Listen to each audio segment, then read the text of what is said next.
Welcome to Research Business Daily Report, where serious market researchers come for news, insights, and commentary that they will not find anywhere else. Today, we have a study that shows that personalized marketing efforts are just not ringing the bells of intended targets, followed by news of a Princeton University research project that reveals the weird new ways that websites are preying on unsuspecting surfer privacy.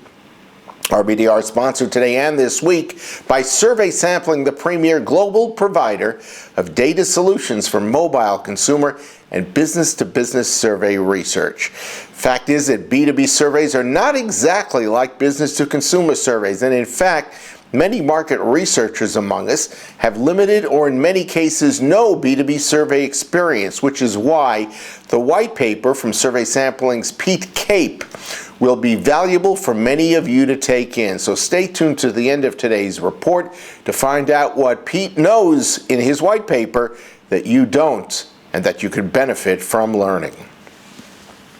W3 Digital CEO Mark Cameron blogged about a study from Stanford Graduate School of Business Associate Professor of Marketing Pedro Gardet and Northeastern University Professor Yaakov Bart. It found that highly targeted and personalized advertising is not translating into higher company profits. In fact, consumers say that those ads are frustrating and ultimately meaningless. A mathematical model the professors built using game theory revealed that in many cases the most effective consumer approach comes from keeping information private and from businesses tracking less of it. To say the least, that is a counterintuitive approach in these marketing times. And Cameron wrote that these insights suggest that many businesses need to rethink their digital tactics as well as their overall strategy. I can hear many of you calling right now for the link to this blog. And so we're going to send it along, and it will refer you to the study that is being noted. We've got it for you both in the email to subscribers and in the description box underneath today's video. Moving on, consumer demands for information privacy is predicated on gaining control over their personal information that they are aware is being collected. But what are they supposed to do against, quote, the newest breed of sophisticated snoopers who are spying using everything from an iPhone battery status to the kinds of fonts that are installed on your computer?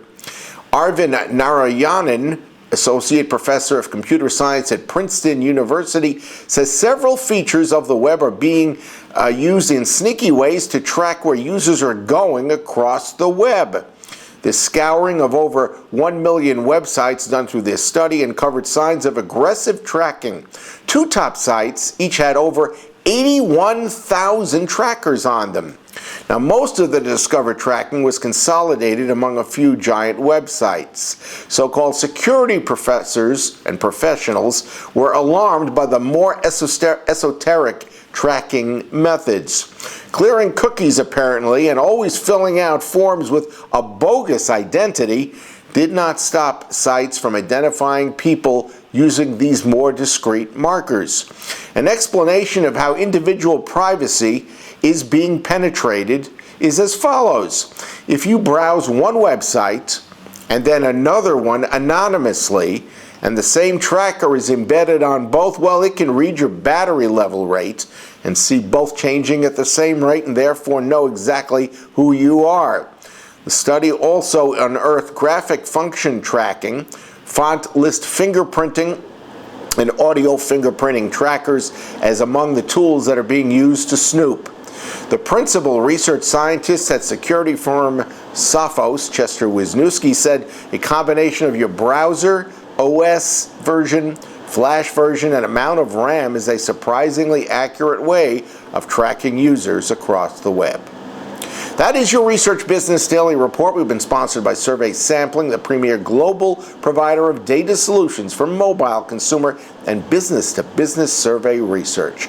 As I mentioned at the start of today's report, Pete Cape has shared a white paper about the benefits and challenges with 2016 online B2B research methodologies. If you read the white paper, you will find out why B2B sample is always going to be more costly than business-to-consumer sample. Several ways that you can identify B2B fraud, and why not to contact workers during the business day with your B2B survey. Check out the link in today's email and also in the description box underneath today's video. We hope you have a great research day, and we'll look forward to seeing you back here tomorrow.